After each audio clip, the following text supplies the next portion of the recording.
Since the invention of time and the first stirrings of human memory, one story has been told by all the peoples of the world, over and over again, 100,000 versions of the same story.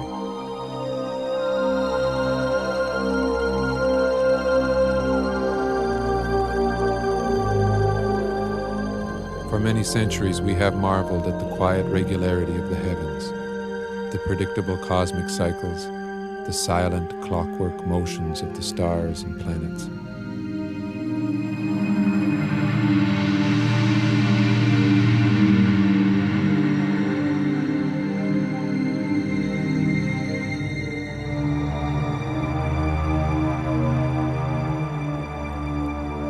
But this first story, the mother and father of all stories, tells of an entirely different time, when the planets were not distant specks of light, a time when the planets towered over the earth, immense, unpredictable, and terrifying.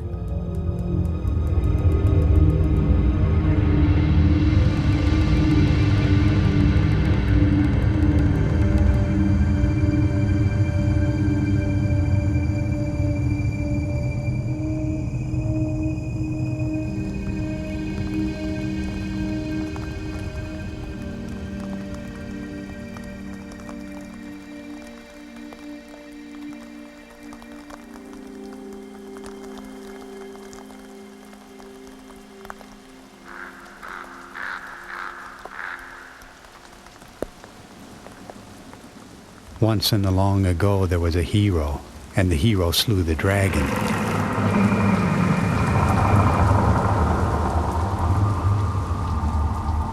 To save the beautiful princess.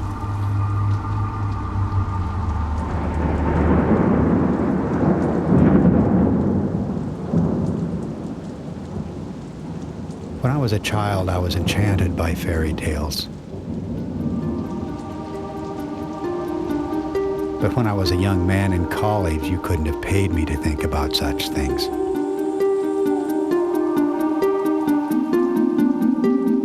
Then I read a book by a man named Immanuel Velikovsky.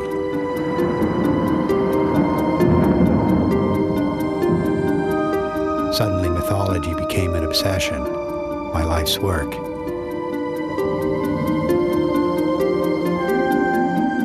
Little did I suspect that it would change everything I thought I knew about the history of the world.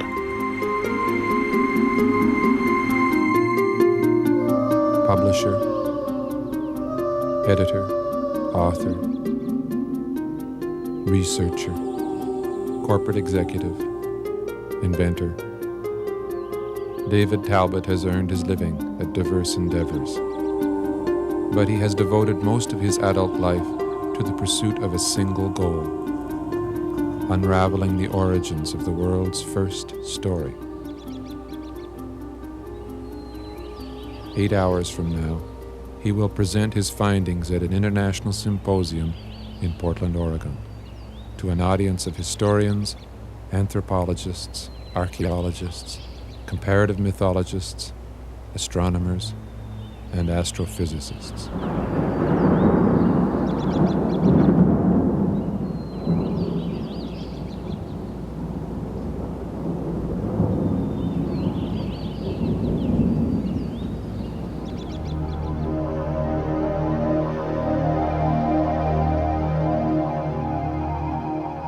Once in the long ago, heaven was close to the earth, and we lived in the presence of the gods.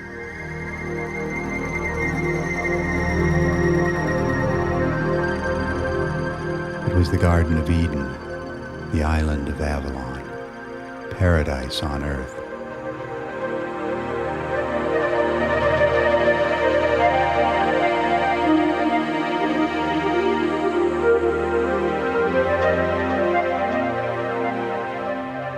But that was before the sky fell, when the heavens tumbled into chaos and the gods went to war. A cosmic darkness enshrouding the world.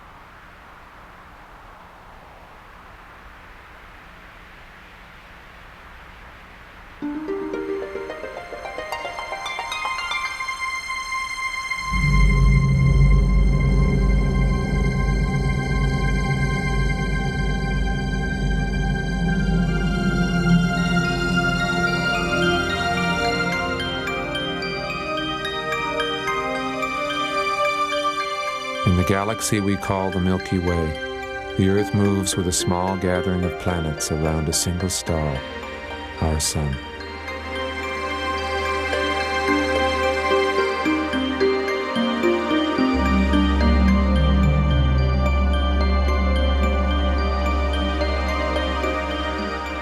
From where we stand, the planets are only tiny specks in the sky. So a question arises. Why did our ancestors view these pinpricks of light with such reverence and dread?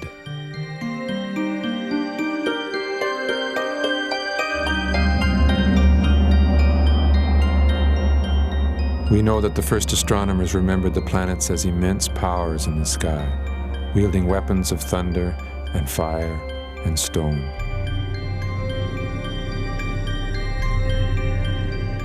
How did this perception occur?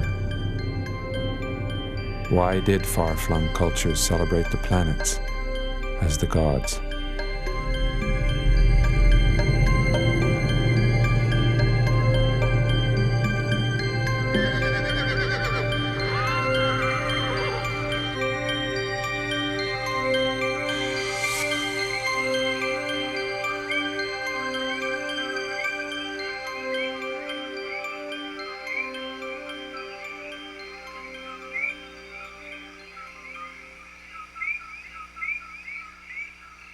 Until the early 60s, our ideas about the planets came from remote observations and a lot of guesses.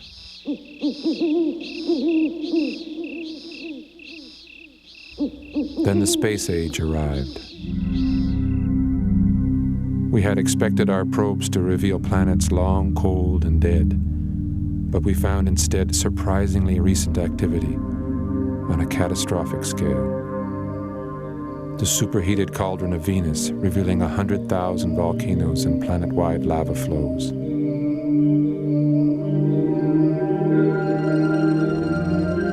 The planet Mars, with continental-scale rifts and chasms, mysteriously stripped of its rivers and oceans. The moons of Jupiter and Saturn, resculpted by forces not a single astronomer had anticipated.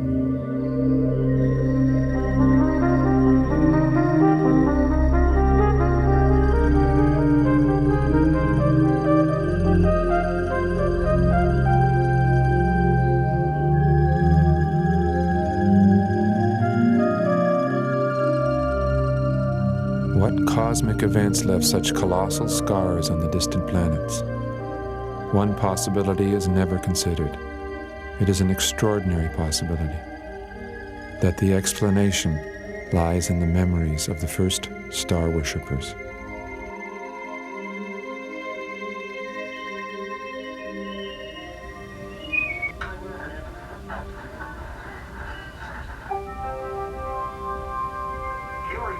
Traffic, rain, clouds, and showers starting Monday, and it's going to worsen into snow flurries down to the lower elevations by Tuesday. Immanuel Velikovsky's book was called Worlds in Collision. Velikovsky claimed that the mythical gods were planets, and that the Earth itself was disturbed by the erratic movements of planets.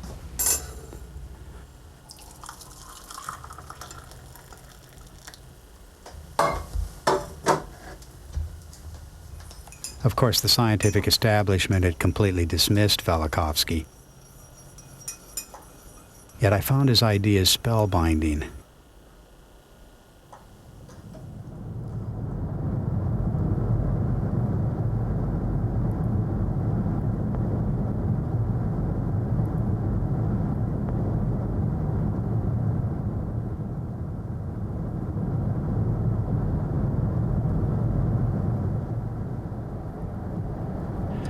I was a young man and it was an open field. So I decided to investigate these strange theories of planetary catastrophe.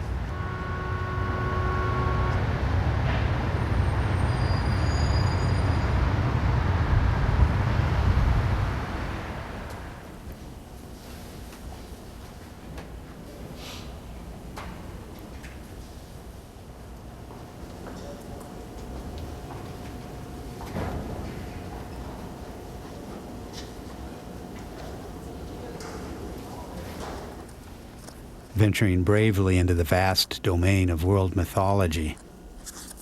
I soon found myself overwhelmed by confusion and disillusionment.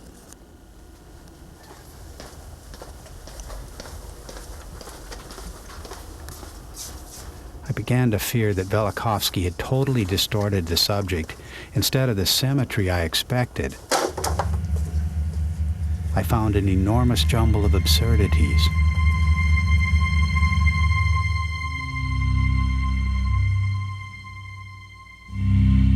Nothing in the silent motions of Venus or Mars or the gas giants Jupiter and Saturn will ever explain the Thunderbirds or winged bulls or flaming dragons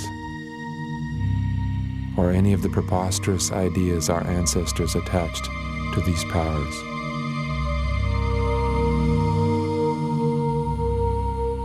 Where is the shining city or temple of heaven, remembered as the home of the gods? Where is the mountain of the gods, the column of fire and light rising to the center of the sky? Where is the great world wheel claimed to have once turned in the sky?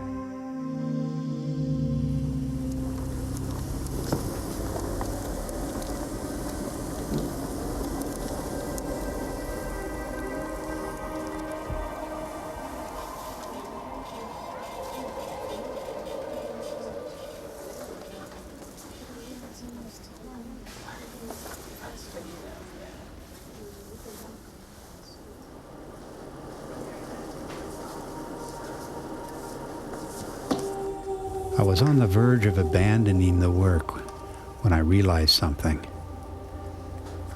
Velikovsky had actually discovered a key.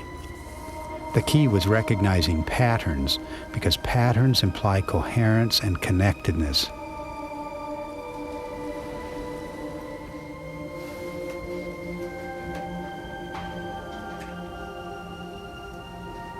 Gradually, I began to sense a peculiar resonance in our collective memory. 10,000 ancient voices urging us to remember.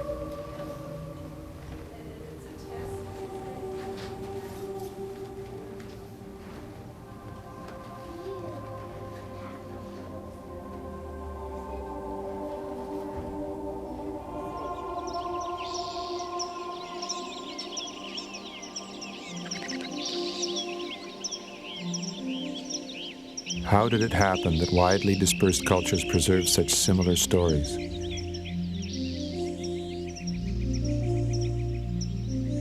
The universal myth of the Golden Age.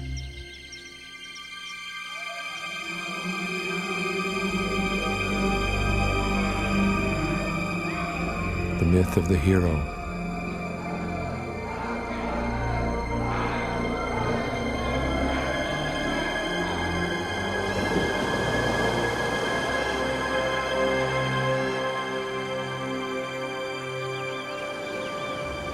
The myth of the Queen of Heaven with her long flowing hair.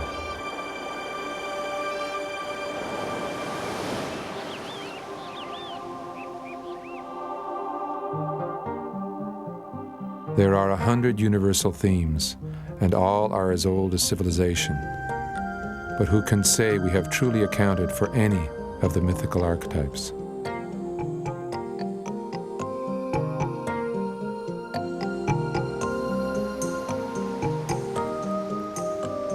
The mythmakers were technically skilled and highly pragmatic.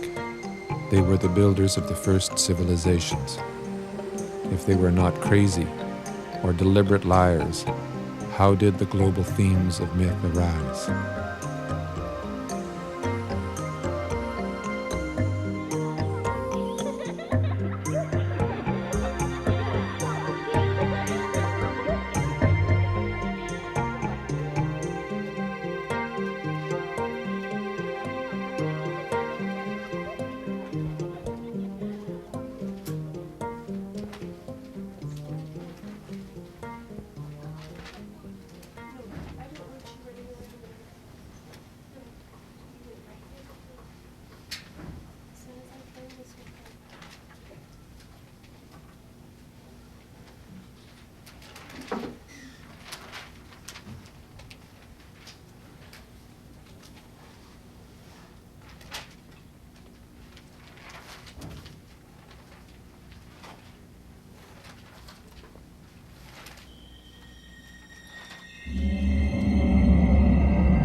are set loose, falling into the void.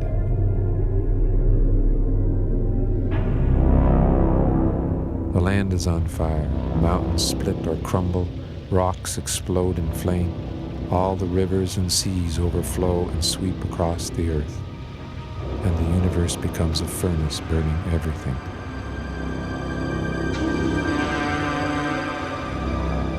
The old Norse poem Völuspá recalls the great catastrophe of Ragnarok, the twilight of the gods.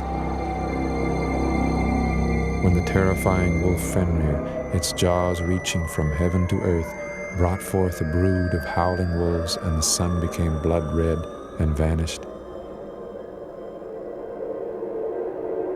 and the world slipped into a winter lasting for years.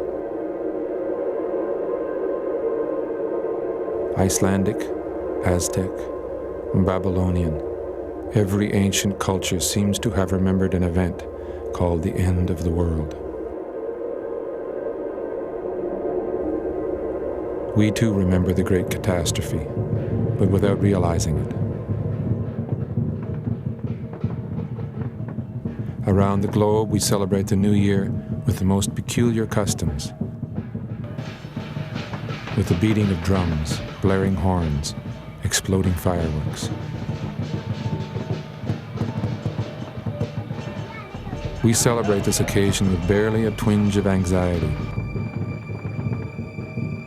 This was not the way earlier peoples remembered the occasion.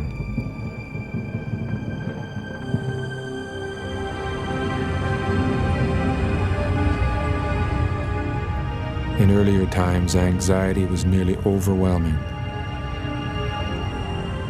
because these cultures were much, much closer to the traumatic events relived in the New Year rituals, the most terrifying events in the history of man. Doomsday.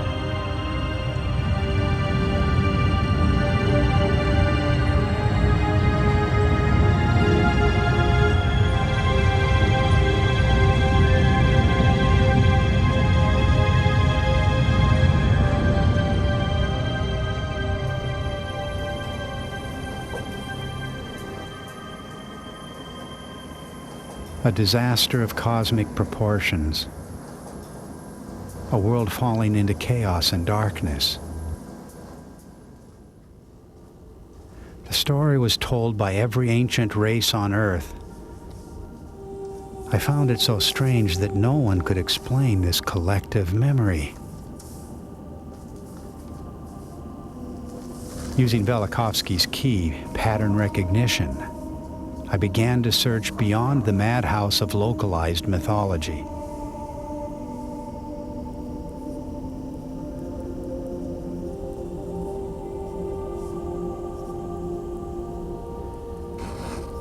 I concentrated on the global themes of myth, the substructure, the archetypes.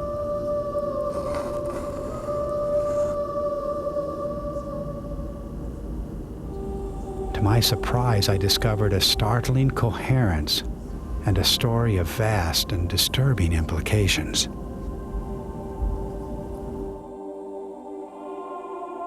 In the catastrophe of Ragnarok, the gargantuan serpent Midgard thrashes about in the sky, his fiery venom filling heaven and earth.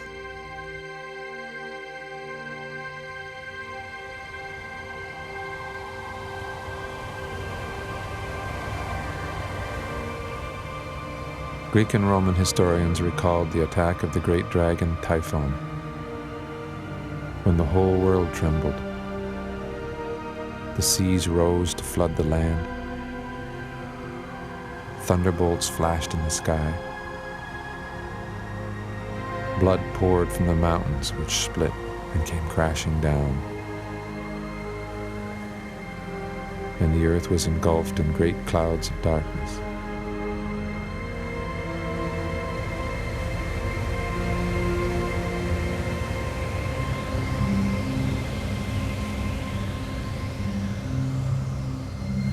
But the dragon is a biologically impossible monster. So what did the ancient chronicles mean by a dragon moving among the stars and disturbing the planets?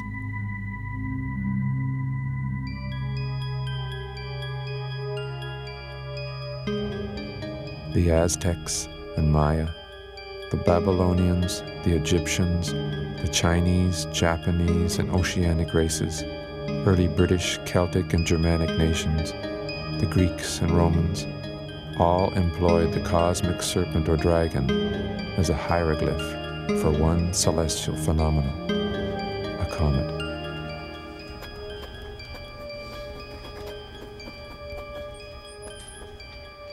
In ancient astronomies, the dragon and the comet carry the same meaning. They mean the end of the world, cosmic night, doomsday.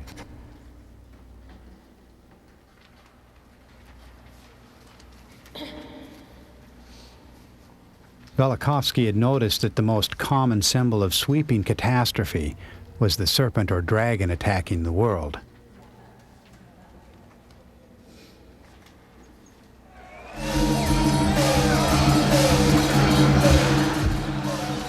I discovered that from one culture to another, many different hieroglyphs for the comet are attached to the serpent or dragon. Bearded dragons, fiery dragons, serpents with long flowing hair, feathered serpents. This led me to a guiding principle. When different symbols all point to the same thing, you are on the edge of discovery.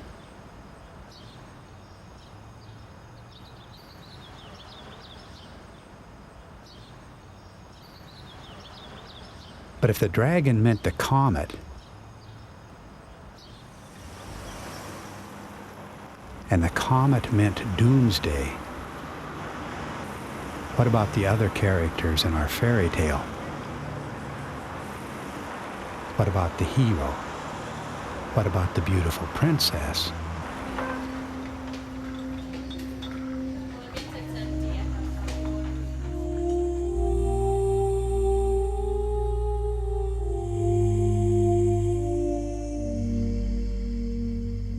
In the myth of St. George, the dragon of darkness attacks the village and carries off the beautiful princess.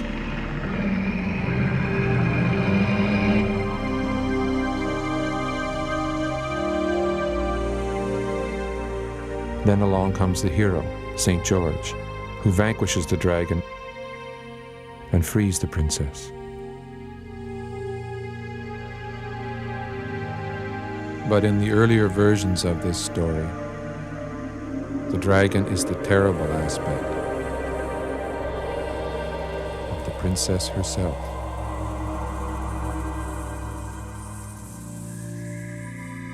So the hero is actually saving the princess from her own alter ego.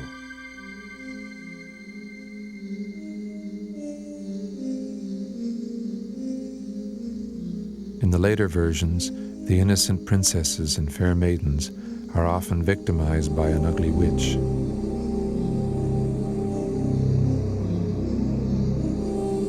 And yet the witch, the devouring hag, and the ogress, like the dragon, all represent the alter ego, or terrible aspect, of the princess herself. And while the witch may soar across the sky with disheveled or flaming hair, she also takes the form of a serpent or fire-breathing dragon when she grows wrathful.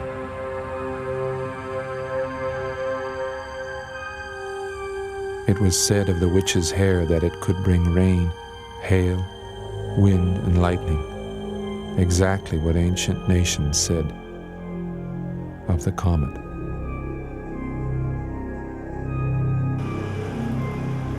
So too the witch's broom.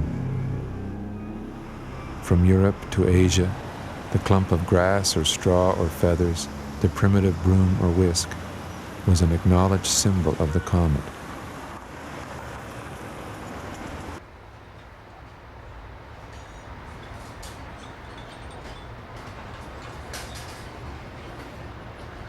Are myths nothing more than the imaginings of a primitive mind? Or are they sophisticated metaphors for the human psyche? I was beginning to sense that the myths were actually disguised descriptions of extraordinary natural events. But what events? The doomsday comet and the beautiful princess.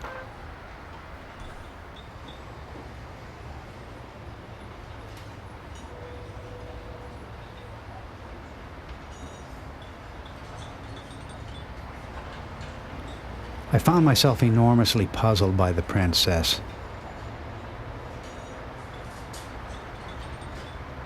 She seemed such an unlikely symbol for a world-threatening comet.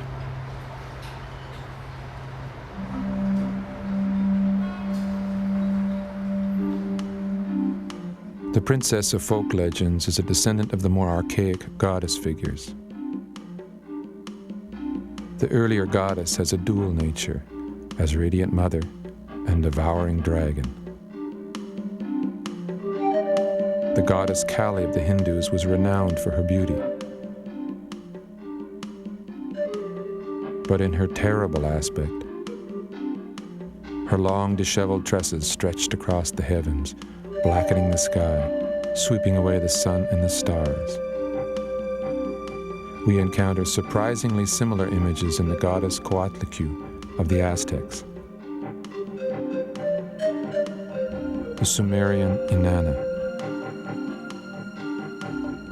Egyptian Hathor, Canaanite Astarte, Greek Gorgon,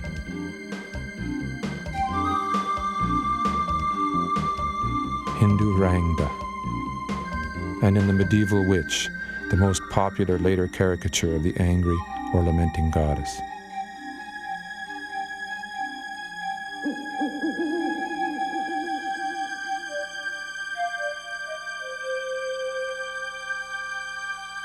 Was the terrible goddess a spectacular, fear-inspiring cometary stream?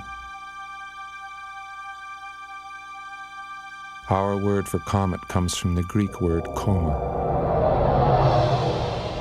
used for long, flowing hair.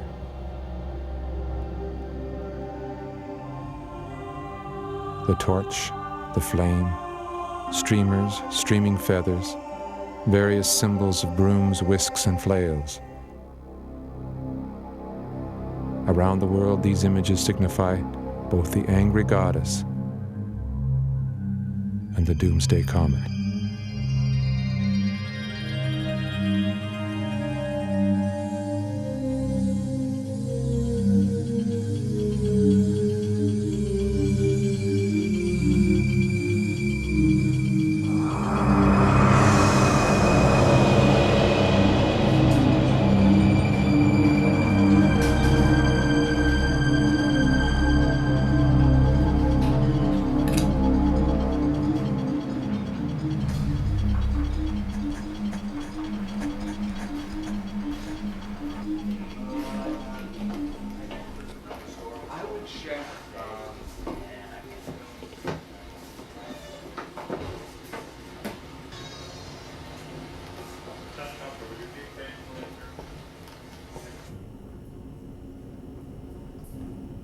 Immanuel Velikovsky believed that the Earth had been violently disturbed by the close approach of planet-sized bodies.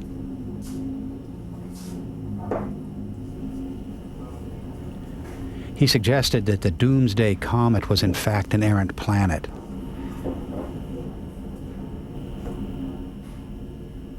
And conventional scientists called him a madman.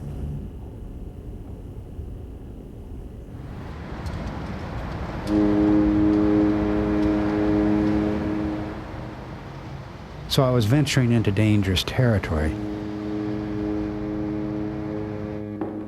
Dangerous because the deeper I went, the more the evidence seemed to support Velikovsky.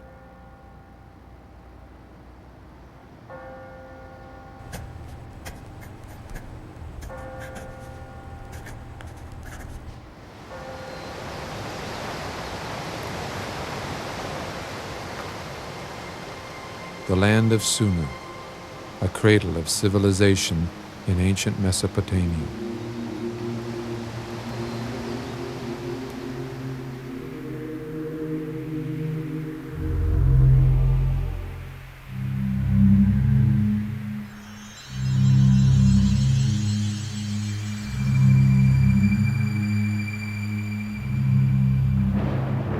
prototype of the early goddess figure is the Sumerian Inanna. The texts describe her as a great dragon called the pure torch that flares in the sky. Inanna herself declares, "I was the blazing, the brilliant fire. I was the fire whose flame and sparks rained down on the rebel land. I was the conflagration which shone forth in the heavens when the heavens shook and the earth trembled and quaked."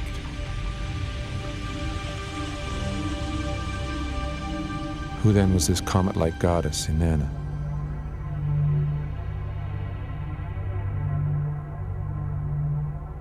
For the very first astronomers of ancient Mesopotamia, the goddess Inanna is not an unknown cometary intruder. She is a planet.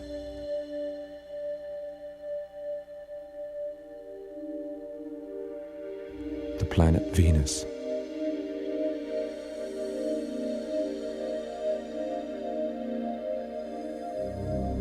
In later Babylonian astronomy, the planet Venus was still remembered as the lamenting star. It was called the witch star.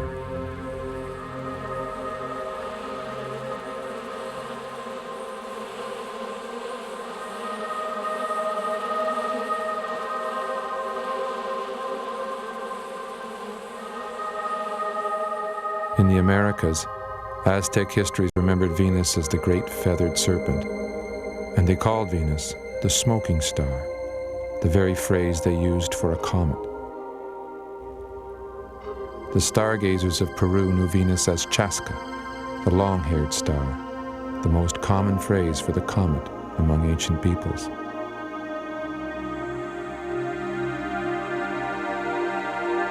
But the goddess wore two faces. Before she acquired her terrible aspect, she shone in the sky with awe-inspiring beauty. We came to know the goddess as the Greek Aphrodite, the Latin Venus, daughter of heaven, the prototype of the beautiful princess. One of her names was Aphrodite Kumeathel, the long-haired or fiery-haired Aphrodite. In the language of ancient astronomy, Aphrodite Kumeathel means the comet Venus. The Greeks and Romans shared the tradition of an archetypal comet of extraordinary beauty, radiating its hair in all directions. This was the Roman portrait of that comet, a symbol of celestial power and glory. Its name was the Star of Venus. So we're not just dealing here with princesses and angry goddesses and serpent dragons that turn out to be the doomsday comet.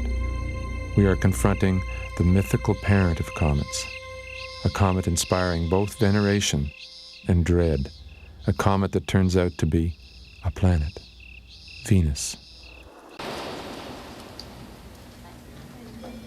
For evidence, Velikovsky had cited ancient records around the world, a completely discredited source in popular scientific opinion.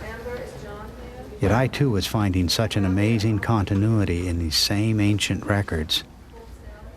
And if ancient testimony counts as evidence, then all of the mythical archetypes will cry out for recognition, not just the princess, but the hero as well. In the St. George story, there is the dragon and there is the princess. Then there is St. George himself. If the princess originally meant the planet Venus, who then was St. George? From North America to Mesoamerica to South America, from ancient Mesopotamia to ancient Egypt, we see the warrior hero arising to defeat powers of chaos. The Greek Apollo, Hercules, Perseus, Theseus, or coyote or raven of Native American lore. Most of us have assumed these figures have nothing to do with astronomical bodies. Hercules was born to fight chaos monsters, vanquishing the gigantic Nemean lion, slaying the Hydra. Though remembered as the child of Zeus, he is usually seen as a man walking the earth. But earlier versions of Hercules, the Egyptian heroes Shu-Anur or Horus, do not inhabit the earth. When they challenge the dragon of chaos, they wage that battle in the heavens. The original Hercules was a celestial power. In fact, Greek and Roman astronomy identified the warrior hero as a planet.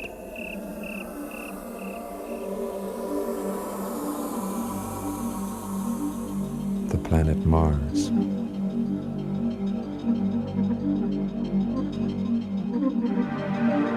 The North American Pawnee remember an ancestral warrior who defeated the powers of darkness in remote times. To find the warrior in the sky, they pointed to a planet, Mars. The Aborigines of Australia did the same. So too the Chinese, the Babylonians, and the peoples of the South Pacific. Wherever we find the doomsday theme, we find the chaos monster, the angry or lamenting goddess Venus, but also the warrior hero, the planet Mars. What conceivable events could have led to this universal memory?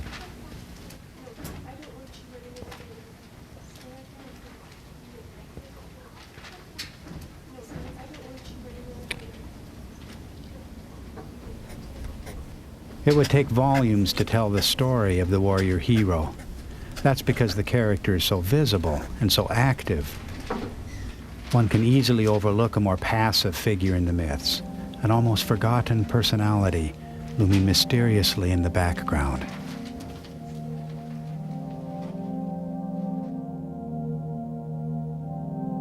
A worldwide tradition says that before a king ever ruled on earth, a prototype of kings arose in heaven. Father of kings, model of the good king, the universal monarch. The Aztec Quetzalcoatl, the Egyptian Ra, the Hindu Brahma. Every culture had its own universal monarch.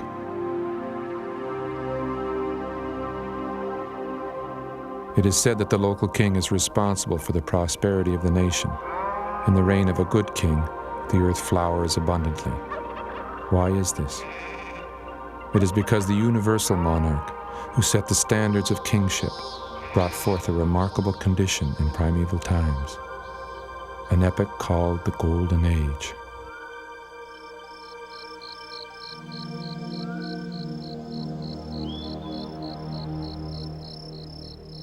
The natives of Suriname have a poignant memory of a lost epoch.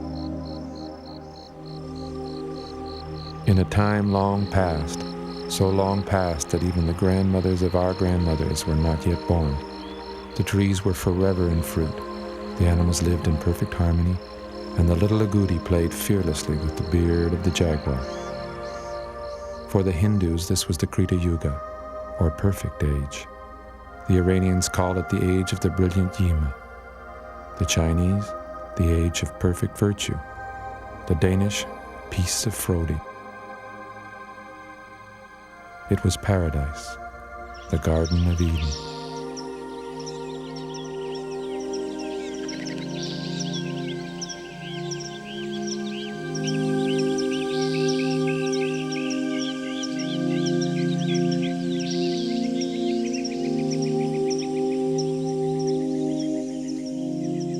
And the memory dates to the first expressions of civilization.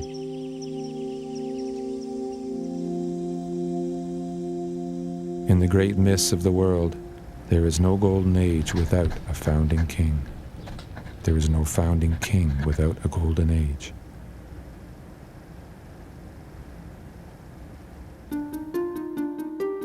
It was at this time that someone handed me a 1.5-page summary of an unpublished Velikovsky manuscript. In this summary, Velikovsky had proposed the unthinkable.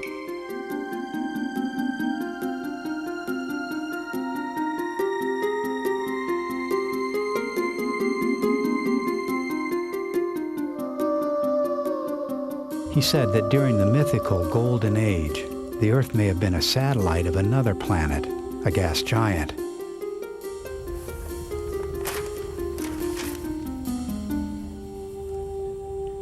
He identified this planet as Saturn.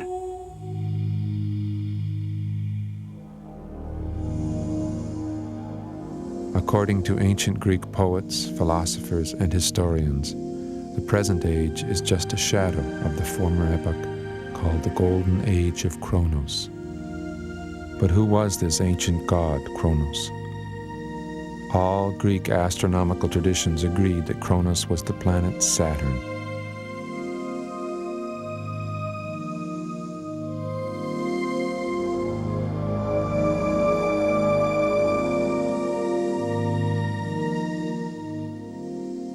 Our own name for the planets came from the Romans.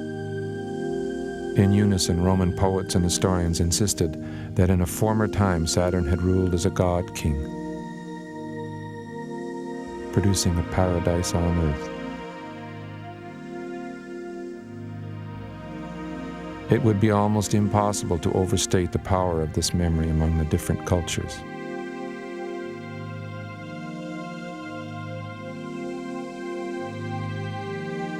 For the Babylonians, the Hebrews, and the Greeks, the most sacred day of the week was the Sabbath, a ritual remembrance of the lost epoch.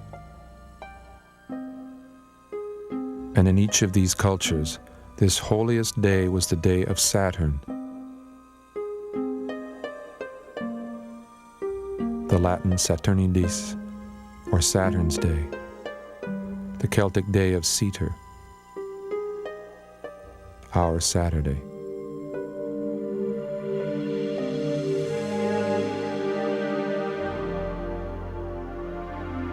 But the Golden Age did not last. In the myths of Quetzalcoatl, of Ra, and of An, of Kronos and of Saturn, the Golden Age does not just come to an end, it ends violently.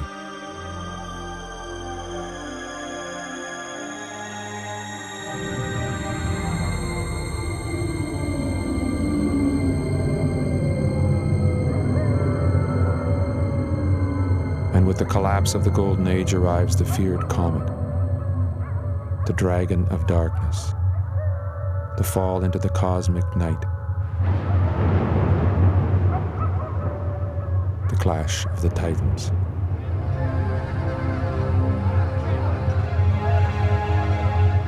All of the symbols of doomsday.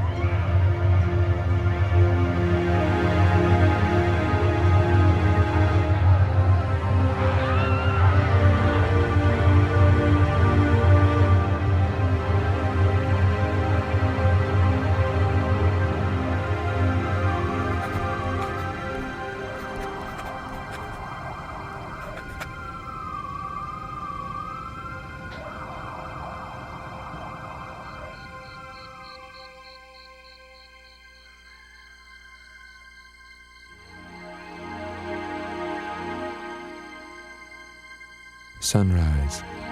To the star worshippers, a symbol of the cosmic dawn, when the universal monarch, the first sun god, shone above the world.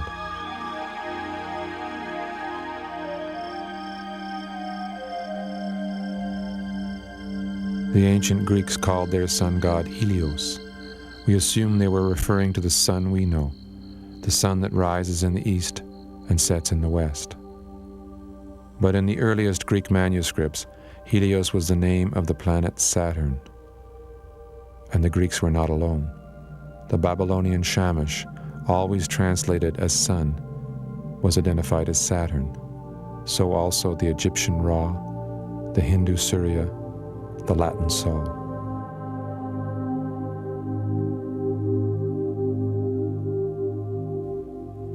But Saturn is a mere dot in a starry expanse. What could have caused the first star worshippers to celebrate that minute speck as the sun?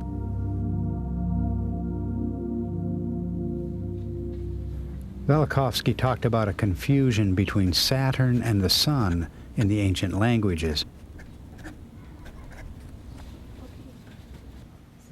I came to realize it was not a matter of confusion.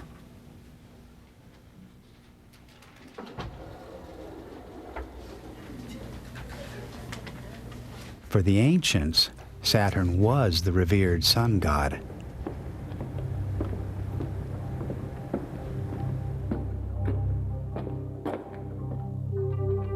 Every day our sun rises in the east and sets in the west.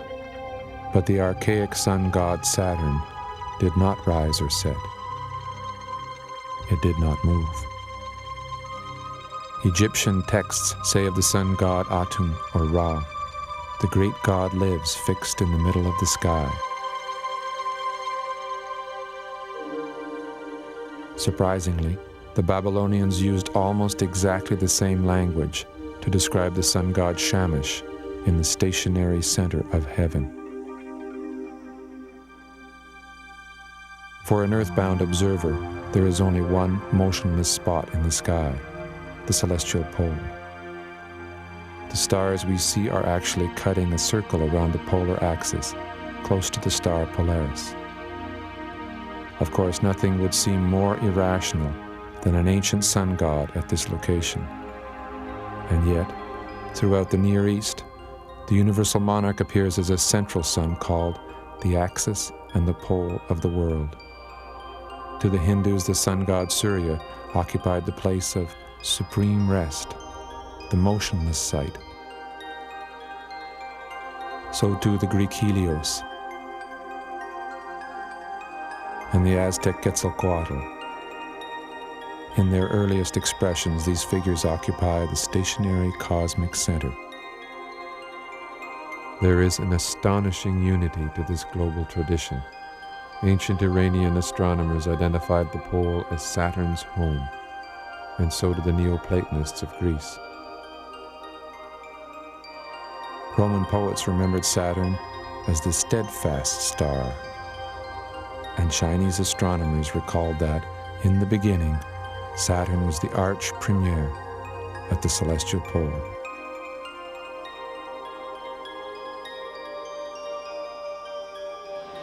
How can this be, that the ancient sun god Saturn once stood where no sun or planet stands today?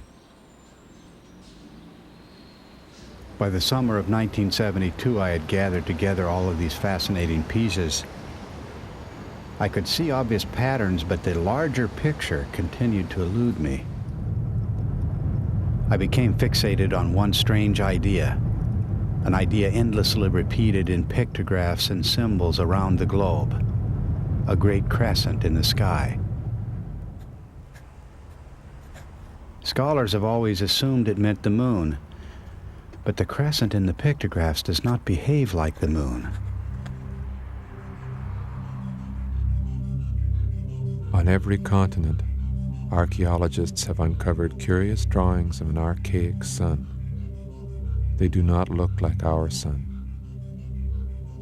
yet they are strangely similar. And most mysterious of all is the great crescent encircling the sphere of this enigmatic sun. Early Egyptian drawings place crescent horns on the sun god Ra.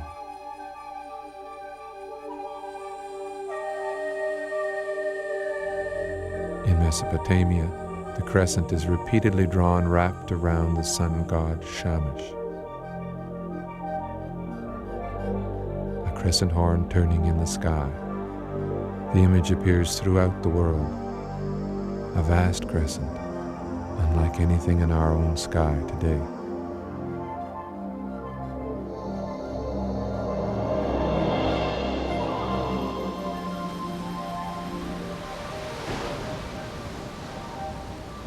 Labor Day weekend, I took my family to the coast.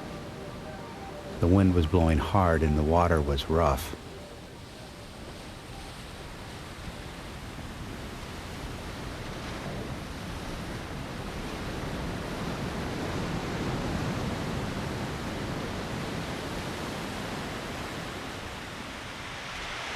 Sitting in our cabin above the shore, I began to doodle on a piece of paper.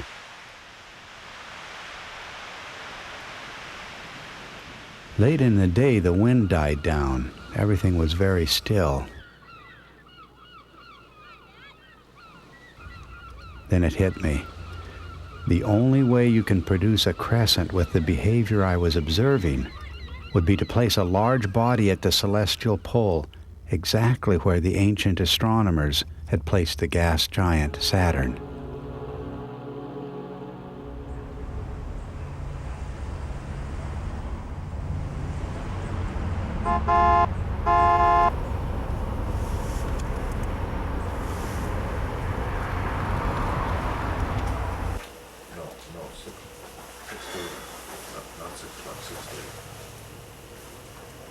So you should probably plan on being over there about 6:30 for a sound check. He wanted to know the order that we're going to be doing the interviews after the presentations tonight. Astronomy. Okay, astronomy, in addition to Victor Kloon, who's the Department of Astrophysics at Oxford, we have the astronomer Tom Van Flanders. Okay, where's he at? Okay, Wade Redder, welcome. Agenda. Time. Catastrophe, remembered as the Great Deluge, occurred when the Earth pulled. Once Earth was assaulted by cosmic intruders. The agents of these catastrophes were planets. This one is supposed to be before this one. Okay, revert. Let's get this to work. That should come before this one. That should be right before this one. Okay, we start with night sky as seen from the Earth. Uh-huh. When the first star worshippers looked out at the sky, is this what they saw as well? All of mine.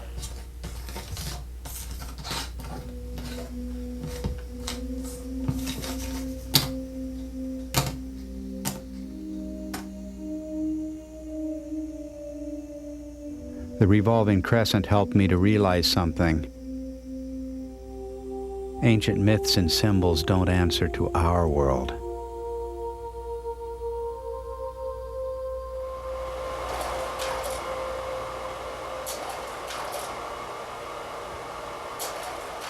It was said that throughout the Golden Age the planets stood in line.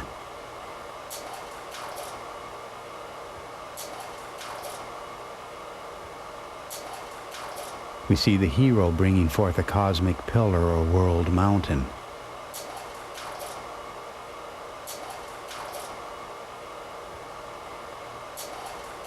We see Jupiter, born as if from nowhere as Saturn's son and successor.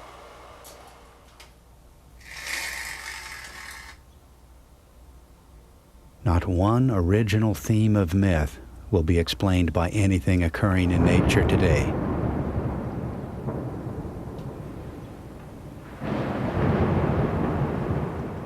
I began to sense that a unified theory was possible, a theory accounting for all of the themes of myth.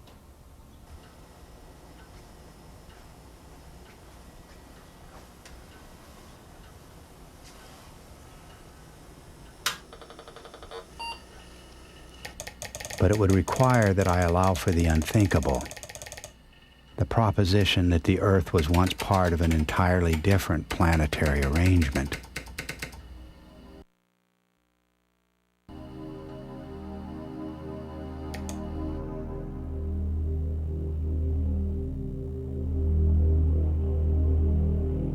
If we take the testimony of the ancients as a literal description of actual events, the events would have looked like this.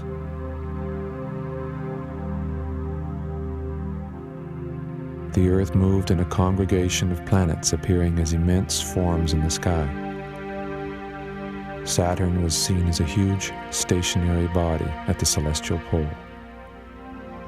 Venus appeared squarely in the center of Saturn, and Mars appeared inside of Venus.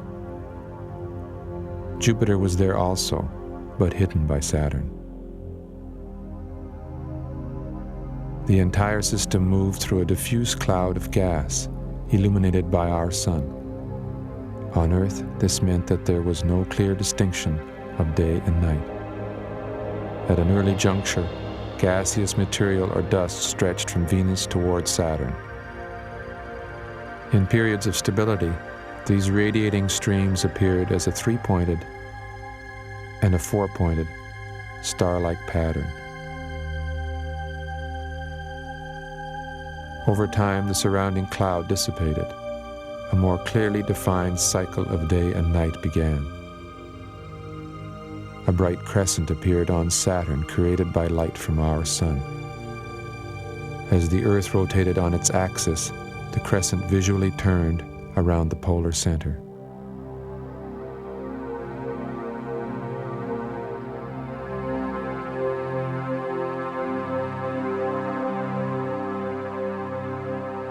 The smaller planet Mars was progressively destabilized and appeared to descend from its central position as it moved closer to the Earth.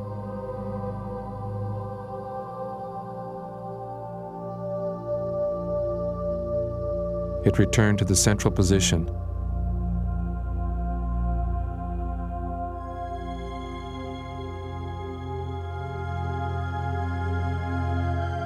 then descended still further, growing larger with each descent. When it visually dropped below Venus, a stream of material was seen stretching between Mars and Venus. As it continued to descend, gas and dust began to extend towards Earth. Lateral displacements of both Venus and Mars occurred. Gas, ice, and debris spiraled between the two planets.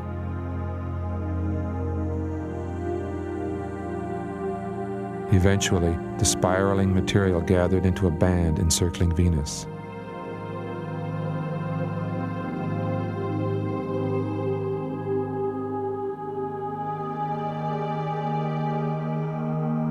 As the planetary system moved through space, the appearance of the band changed dramatically.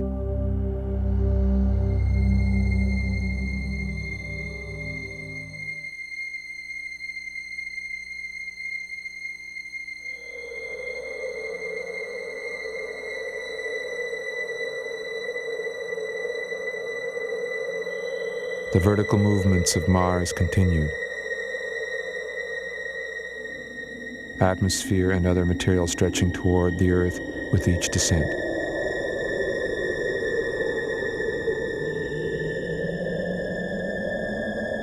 Eventually, this material reached the Earth with disastrous effects.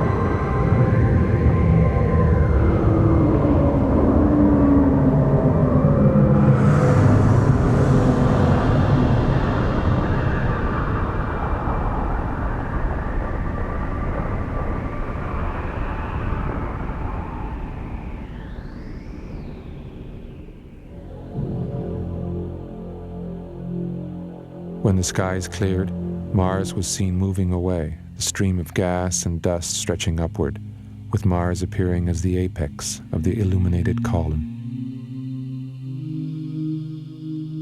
The band encircling Venus gradually opened.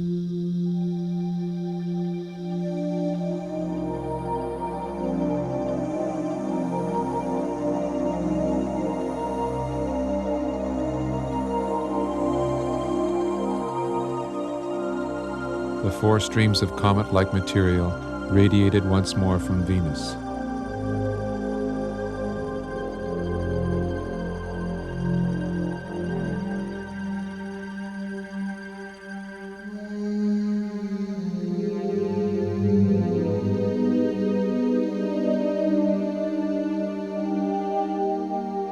And material stretching from Mars to Earth retreated up the polar axis.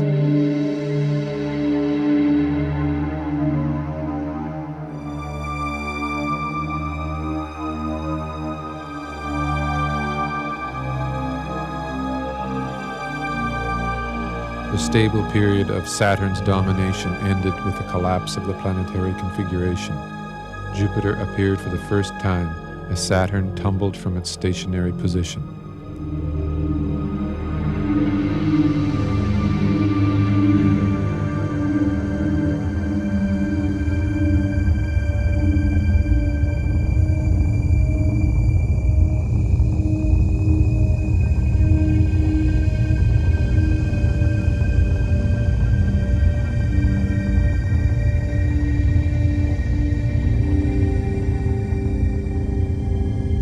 These events were followed by a period of great confusion and upheaval.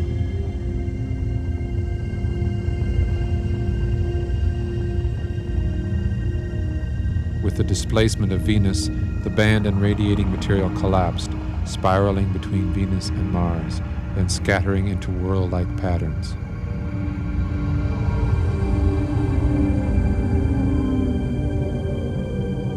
There was a temporary renewal of the configuration, now visually dominated by Jupiter.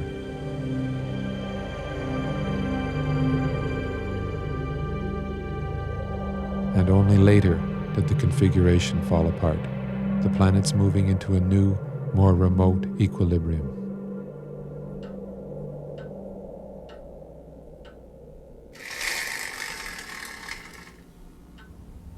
Though nothing could now shake my conviction in the historical argument, I could not defend it in terms acceptable to science.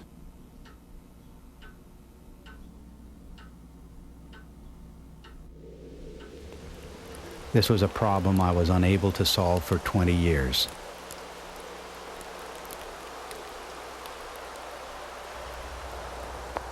Eventually, I despaired of ever finding a solution. So in 1991, I quit. I sold my entire library, abdicating my life's work. For a year and a half, I never opened a book or once put pen to paper on the subject of myth.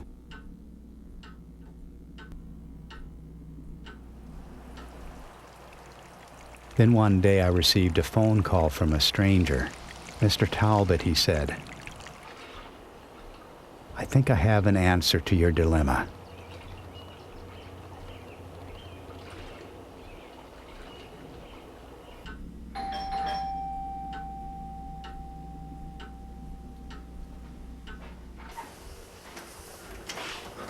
How are you, sir? Good seeing you again. You bet. Bob Grubaugh, a specialist in orbital mechanics, had developed a physical model supporting the thesis. It wasn't a complete answer, but it gave me confidence that the dynamical issues could be resolved. A few months later, I was back at work. From outer space and approach the Earth. And then this is the segment where we come down on these pyramids. Yes, we've got. The present arrangement of the solar system from the Sun outward includes 9 planets. First Mercury, then Venus, Earth, and Mars, Jupiter, then Saturn, Uranus, Neptune, and finally distant Pluto. In the ancient planetary system, 5 planets must be reckoned with.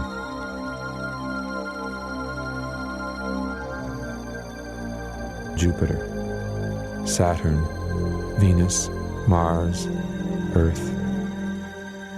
This planetary configuration circled around its own center of gravity as it simultaneously revolved around the Sun.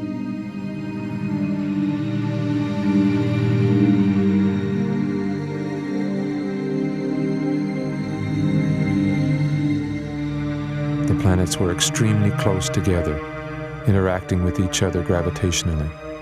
In this collinear system, the planets stayed in line.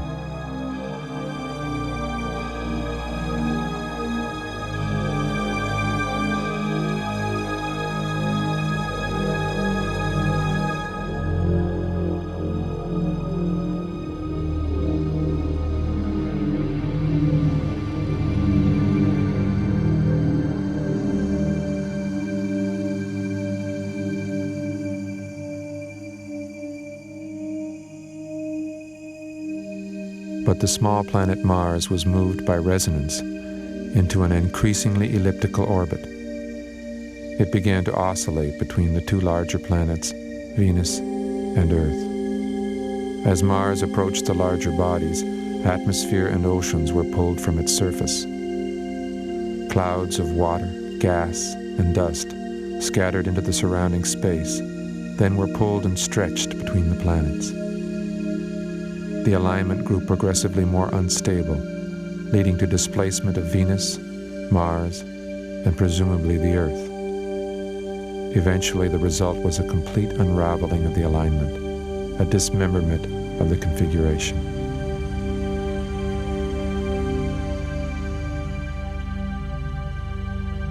And so what we can see with this is that the two definitely stay lined up.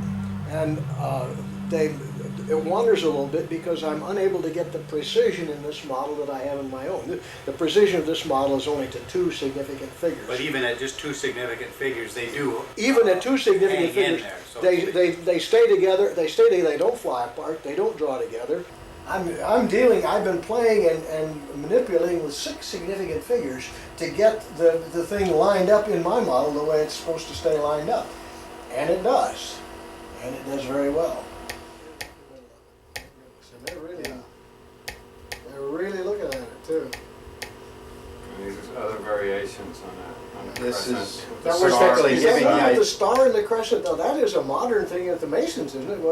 It's Islamic, actually. Yeah. What I'm wondering is how can we account for the variations in the depictions then? And would it be easy to account for them if these things were actually handed down, these drawings? I mean, nobody was out there when the sky was being ripped apart and floods were devastating everything. Nobody was out there with their sketchbook, or taking notes, right? So they were looking at it. This velocity component has a certain angle with the perpendicular to the radius. This will be the radius. Okay. And there's your velocity. Right. And this angle I call, in this particular model, I call it delta.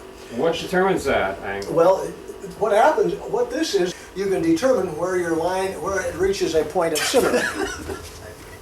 Oh, you ready to go? Yeah, let's go. All right, well, we're all go. set. Yeah, Ready to we're all set roll. here. Shall we head on out?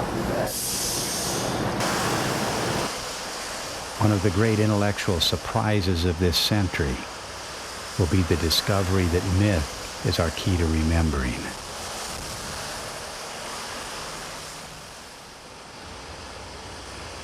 And if what we remember actually happened, then physics and astronomy are implicated, no matter how extraordinary, no matter how bizarre, no matter how implausible the events may seem. Since Bob Grubau's unexpected phone call, others have come forward. The professor of mathematics and astronomy, Robert Bass, has shown how tidal friction, though very small, adds a stabilizing influence to a collinear configuration. And the physicist Robert Driscoll has added the principle of electromagnetism to Grubau's model, bringing the planets closer together. Is a comment that I got from Bob Driscoll, which says that when you have these planets lined up, circling the sun, there is no rotation of the line relative to inertial space. Yeah.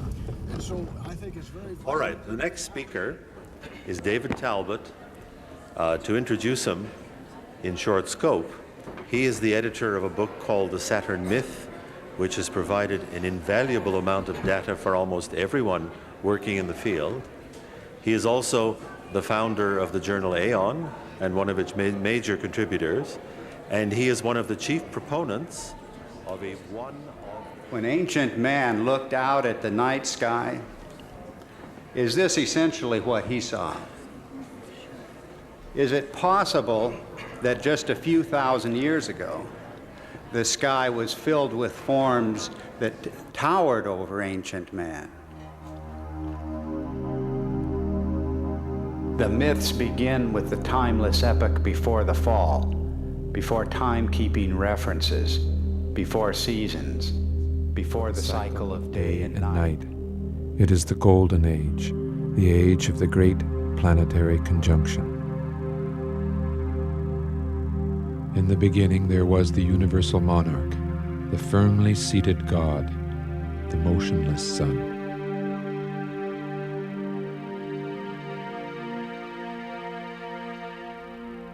A God remembered as the great sphere of heaven, when the heaven was close to the earth.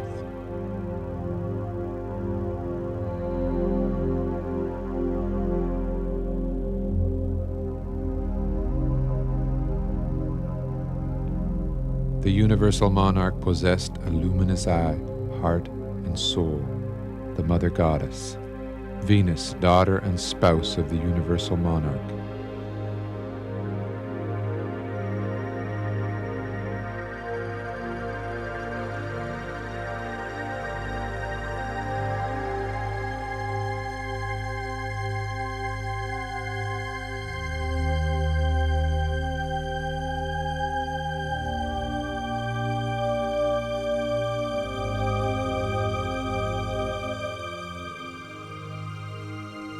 Within the womb of the goddess resided the unborn hero, Mars, heart of the heart, pupil of the eye.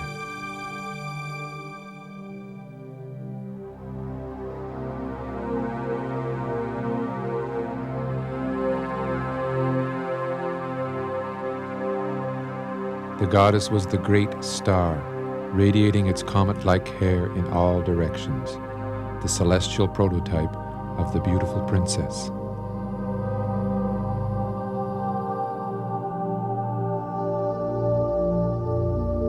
She was the glory of heaven, the animating flame giving life to the ancient sun god. Her place was squarely in the center of the sun. This produced the great wheel of the sun, with the goddess as the nave and the hero as the axle.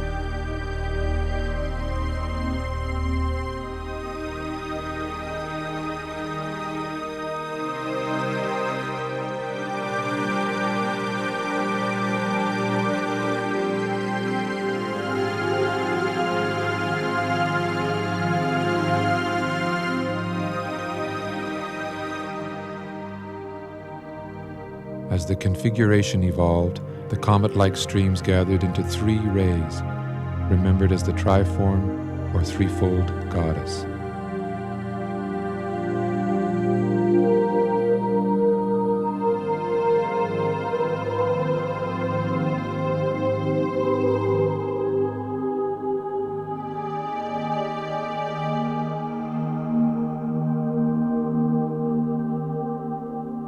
Later, this same comet-like material presented 4 streamers or rays, giving the wheel its 4 spokes, 4 luminous winds, 4 life-bearing streams, 4 flaming arrows launched into the 4 directions, and the 4 pillars of heaven.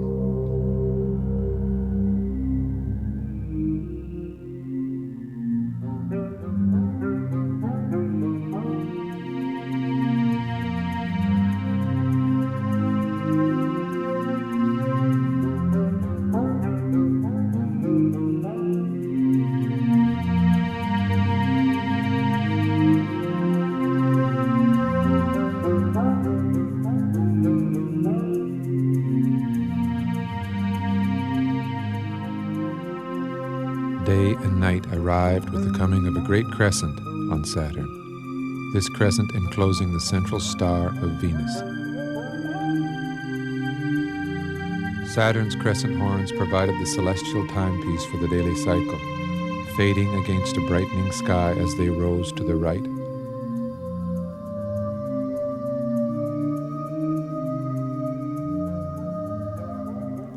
Growing brilliant as they descended to the left.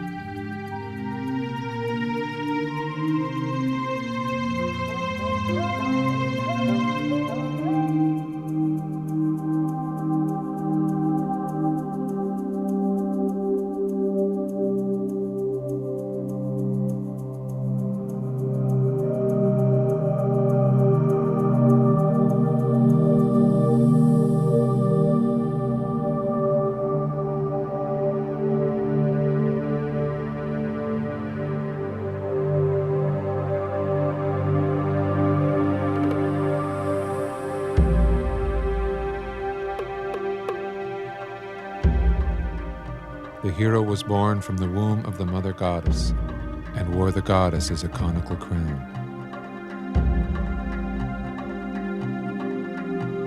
He grew a beard.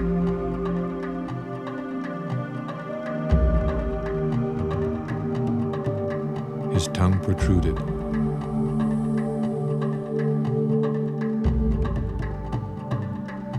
He took the form of a dagger or peg plunged into the below.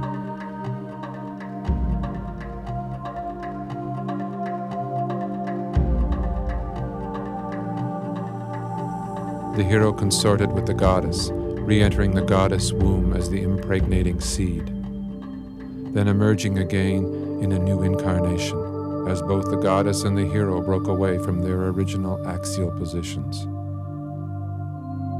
The reborn Mars wore a spiraling sidelock, which was the goddess herself now taking on her serpentine aspect.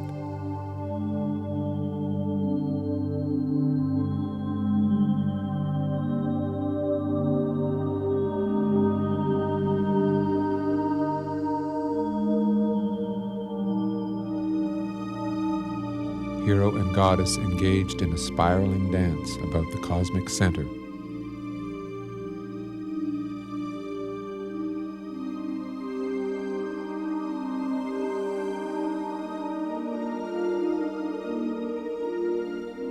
The serpent tail wrapped itself around Venus to produce a band presenting the form of a great eye, so that in its re-entry, Mars became the pupil, or the red apple, of the eye.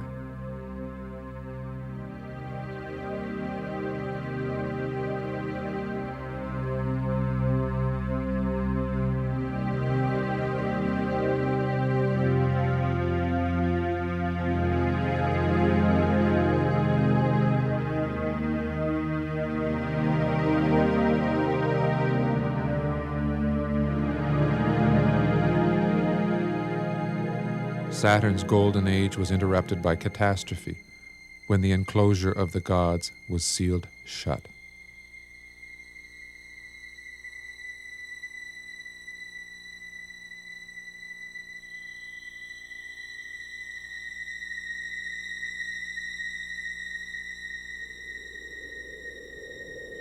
The descent of the hero in his dark aspect brought overwhelming clouds and darkness.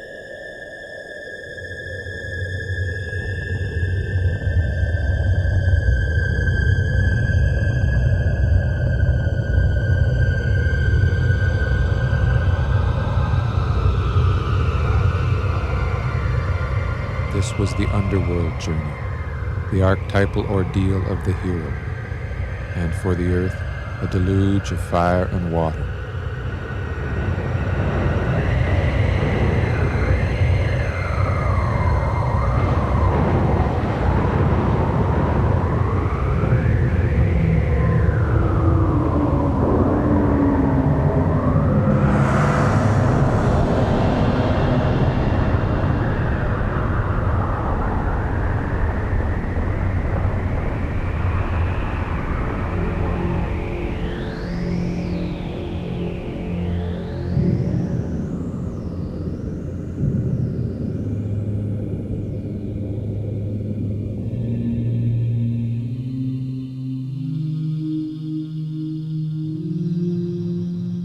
Then Mars rose out of the waters of the deep to produce the world mountain.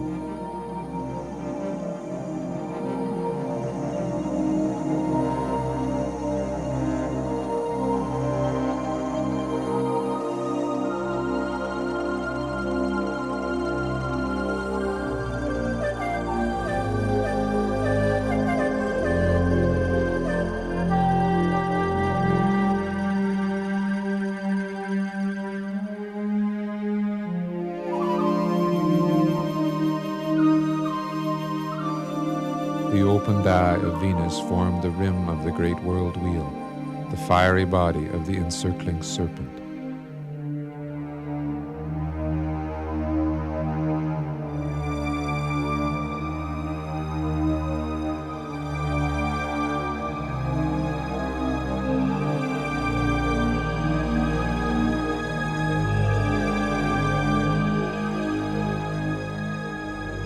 Watered by the four rivers, this was the land of the gods, resting on the summit of the world mountain, a bright crescent forming the horned peak.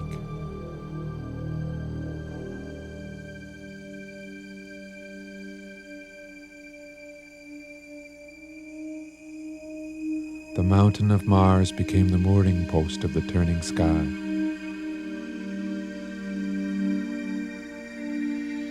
The column of wind or water rising along the world axis.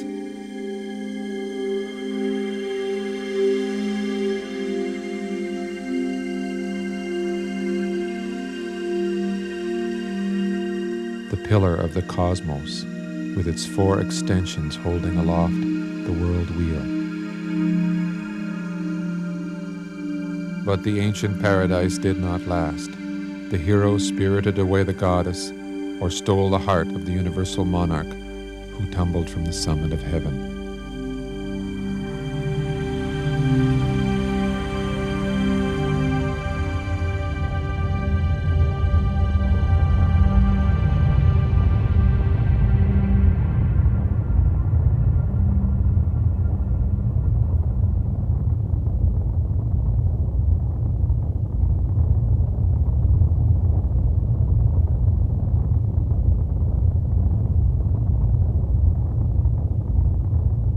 The Golden Age gave way to the cosmic night, when the hordes of chaos were set loose and the doomsday dragon moved about in the sky, a monster created by the twisting forms of Venus and Mars.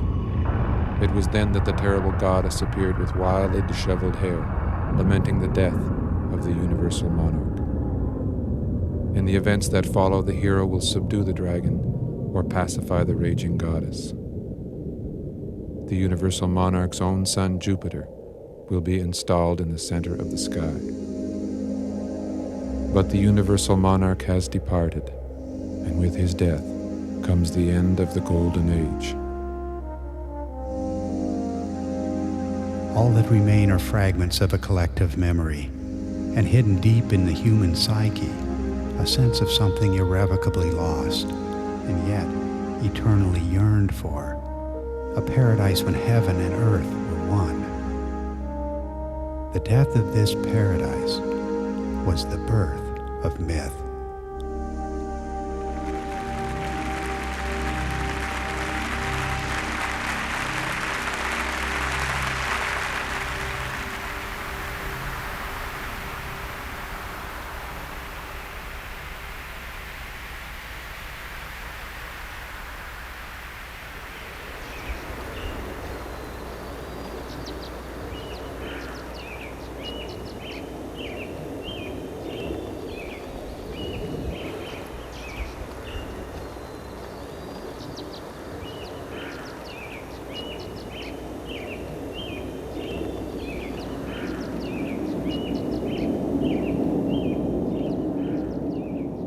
For several decades now, our probes have explored the heavens, returning messages that challenge our long-held assumptions. Where we expected answers, we found mysterious contradictions. But our expectations were based on an intellectual fiction, the idea of the uneventful solar system.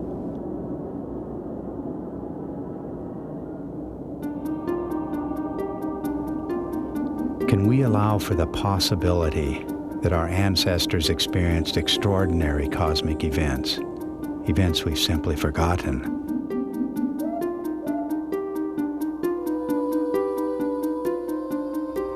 If we allow this idea, even as a possibility, we are inviting a revolution. One discovery will lead inexorably to another, and our entire perspective on the past and the future will be forever changed.